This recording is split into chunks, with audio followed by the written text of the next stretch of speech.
An Eastern maxim says, "A wife can abandon her husband if he goes to live where there are no apricots." The apricot is an irreplaceable fruit for those who have grown it for many millennia. It is not in vain that many debates have arisen as to the homeland of the apricot. An ancient legend tells that after Noah's Ark came to rest on Mount Ararat, that an apricot seed came out from a crack in the wood and rolled down from the peak of the mountain to the base. Here, on the Plains of Ararat, first it germinated, then it bloomed and gave fruit. For this reason, the apricot tree is one of the first of fruit-bearing trees that blooms and gives sweet-tasting fruit.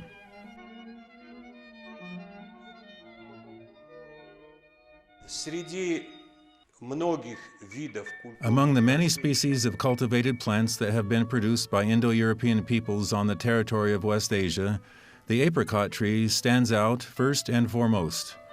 Over the past 200 years, several debates have arisen about the beginning of the cultivation of the apricot in this territory.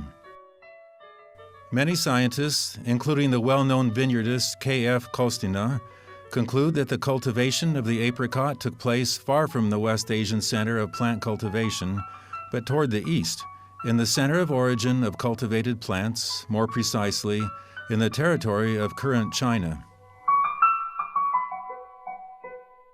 As a fruit, the apricot appeared in China 4,000 years ago. It is noted in historical records that the apricot was the favorite fruit of Emperor Chezhou, and that General Chang Qian brought the apricot to Central Asia in the 1st century before Christ. A great majority of researchers attest that thousands of years ago, dried apricots were an important part of the diet of travelers, reaching the territory of current Armenia. Today, in several nations of the Caucasus and Central Asia, as well as in Armenia, it is accepted to dry the fruit of apricots along with their pits. So in reality, it is interesting how it happened that the fruit became Tsirán, because the word for apricot isn't Indo-European, but Armenian, as an Indo-European language, had to have a certain word. Yet a word that had roots in the Caucasus was used. This word probably goes back to prehistoric times. There is also another language of the Caucasus, of the Khuris, where the word for Tsirán might have come from. If not, the word could have come from Urartian times. But today, several people of the Caucasus use the Armenian word for apricot, and due to the apricot's importance in Armenian culture, everyone thinks the word is Armenian.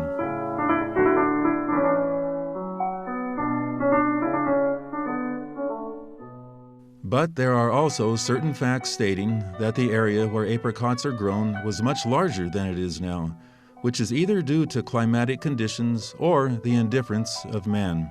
Isn't it the case that the apricot tree is drought-resistant and sun-loving, yet doesn't tolerate the presence of other kinds of trees, the shadows and dampness existing in forests, and is harmed by fungal diseases? At the same time, the tree doesn't tolerate desert conditions. For this reason, the apricot has been maintained only in more favorable places.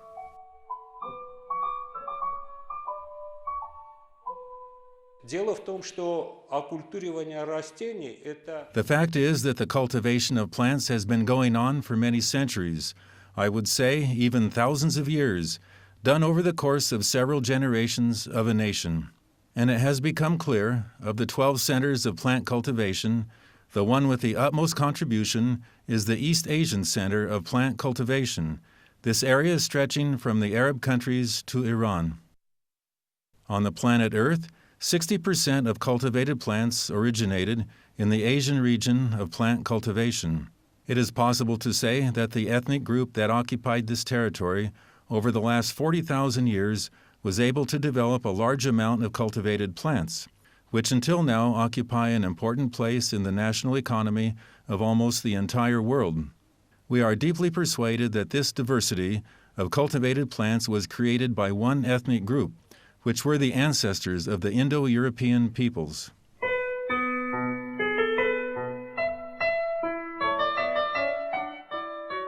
In Armenia, archaeological excavations have revealed the presence of apricot pits some 6,000 years ago.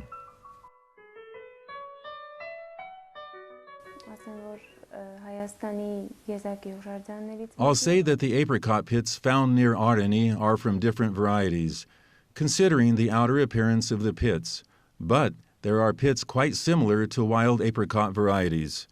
We suppose that the apricots found in Areni are also wild, but of those wild varieties, there are apricot pits that are cultivated.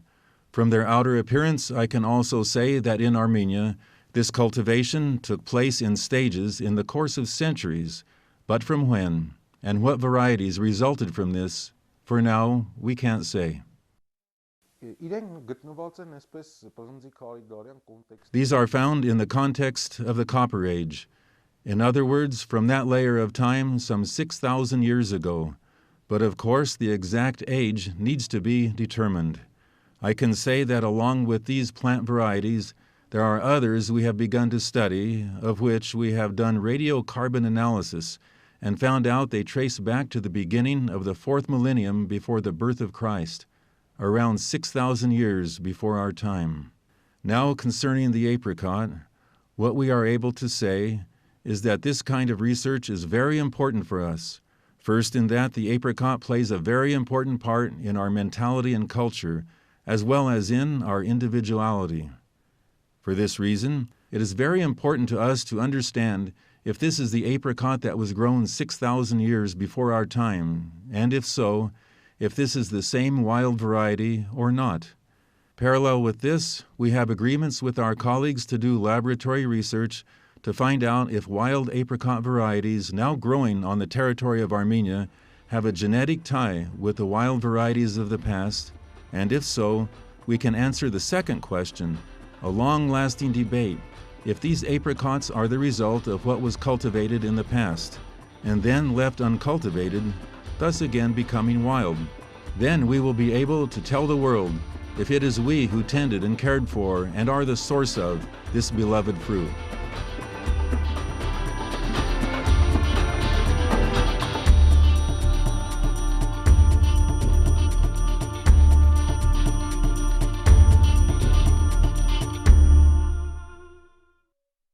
In the 4th century BC, Alexander the Macedonian, returning to Greece from one of his campaigns, brought samples of a fruit from Armenia, naming it Armenian apple, or Malus armenica. But in the 1st century BC, after capturing the second Armenian capital city of Ardashir, the Roman strategist Lucullus took with him apricot trees, which would later be named Armenian plum or Prunus Armeniaca. Today, also the scientific world calls the apricot Armenian plum, Armeniaca vulgaris, or Prunus Armeniaca.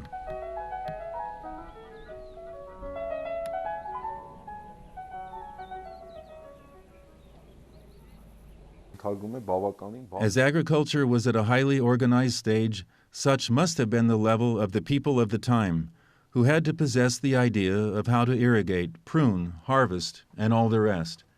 The people had to be, at the least, at this level. In the 4th century BC, in Armenia as well as in the entire area surrounding it, the culture of the masses was rapidly advancing, with our people and culture an indivisible part of this process. In other words, we should clarify, to bluntly put it, if this is our historical memory, that we associate ourselves to this extent to the apricot, or if it comes from more ancient times, happenings that took place that we love to talk about. And perhaps it isn't important which is the homeland of the apricot. The apricot is strongly connected with the culture and traditions of the Armenians. There are many artistic creations in different spheres dedicated to the apricot in literature, music, and the fine arts. Ամենակարևոր փոփոխությունը, որ Ծիրանը պարտադրեց մեր մշակույթին, The most important change which the apricot forced our people was to put the native word Tsirán into use. How was the word put into use? In reality, in Armenian, the word apricot, Tsirán, means purple-hued, bright purple, and the imperial purple, which was royal clothing.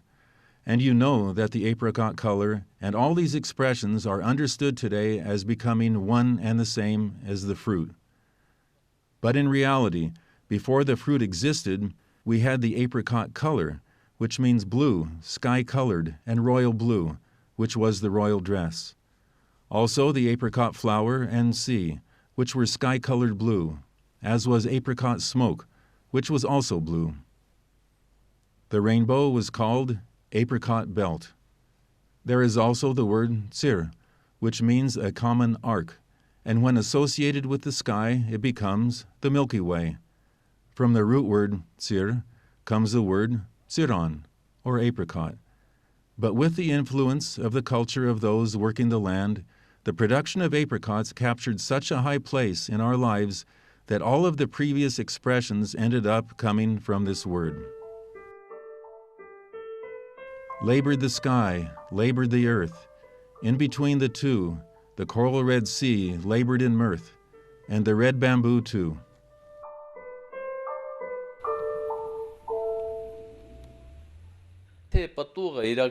So in reality, it is interesting how it happened that the fruit became an apricot, because the word for apricot isn't Indo-European. But Armenian, as an Indo-European language, had to have a certain word. Yet a word that had roots in the Caucasus was used. This word probably goes back to prehistoric times. There is also another language of the Caucasus, of the Khuris, where the word for apricot might have come from. If not, the word could have come from Urartian times. But today, several people of the Caucasus use the Armenian word for apricot, and due to the apricot's importance in Armenian culture, everyone thinks the word is Armenian. For them, the word for apricot starts with a J, said chiron instead of tsiran.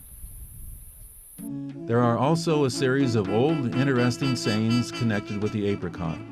They say, wilted apricot, for a lazy person, and for someone drunk, they say, he's an apricot.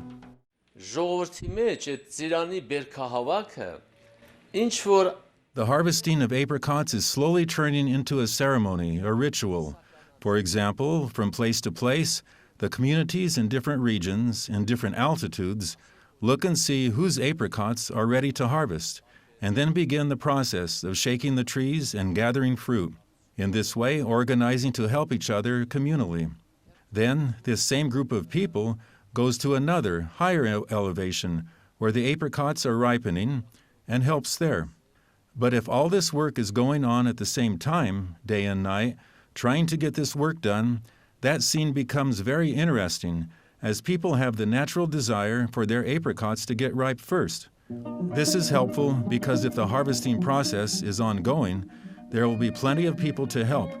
But if the apricots are ripe all the same time, everybody will get busy with their own crop, and helpers will be few, not to mention there are obvious market benefits if the fruit is ripe early. You know, in the apricot culture here, an insect named bezez has come into being, and which helps the apricot to ripen. I don't even know what name biologists might have for the bezez, but we all know it by the name Tsiran Hasug, which means helping the apricot ripen. We know this ripening season is when the tsogol has to fill with water. You see, we have a name for an unripe apricot, tsogol. We have separate names for each stage of the apricot's ripening process. So we see that when the tsogol is ripening, that the Tsiran Hasug appears on the scene. It is interesting that the essence of the word, Tsiran Hasug, bezez, means the insect that appears on the scene when the apricots are ripening. Therefore, the name of the insect is connected with the apricot. But the word, Tsiran Hasug, has a reflective influence and plays a definite part in our culture. The influence is this. If we say Tsirán hasug, or helping the apricot to ripen, the people understand that the insect actually helps the apricot to ripen, and small ceremonies have arisen from this belief. They gather the small insects in their hands and set them free amongst the trees, scattering them everywhere, so that the Tsirán hasug will help the apricots ripen faster. This has ceremonial roots, as it would be difficult for that kind of game to arise on its own. What is the ceremonial meaning? Just gathering them and letting them go in the trees? No, because later the insects will just fly away. Now they tie a string to the insect and wave it around, giving it to the children so they wave it by their tree. This will further help the apricots to ripen early.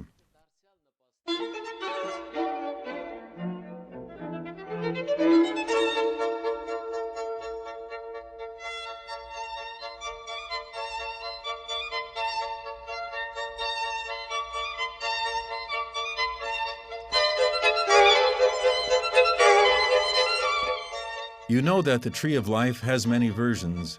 As the season, when the apricot blossoms, it is like a new bride.